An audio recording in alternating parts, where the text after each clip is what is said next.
So in the last video we have seen that we have created a small Node.js plus Express.js project, and we created this endpoint which is basically a get route, and we saw this working on the browser. So now if I'll tell you that if I have to make some changes in this, so we have to save it again and then run node index.js to see those changes. But when we develop something, we will not able to come back to terminal again and again and close the server and restart. So we need to use something that will just trigger our changes and rerun the server. So for that we are going to use a Nodemon package.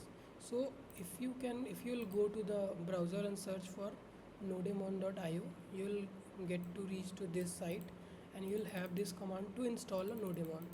So let's copy this and go to our terminal and install npm install -g, which is basically mean global, and then Nodemon.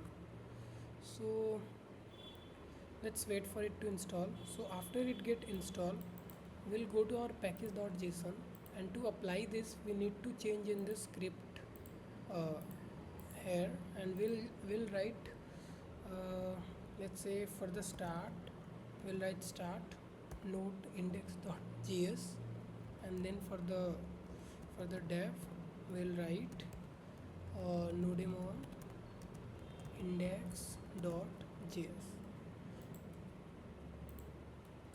So once we save it, and then we'll run it, so we'll write npm run dev. So if we run it now, you'll see server is running on localhost 3000, and it has started with Nodemon. So let's try this. Now I wrote this 3243.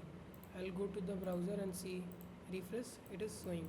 Let's do one thing, let's write something else.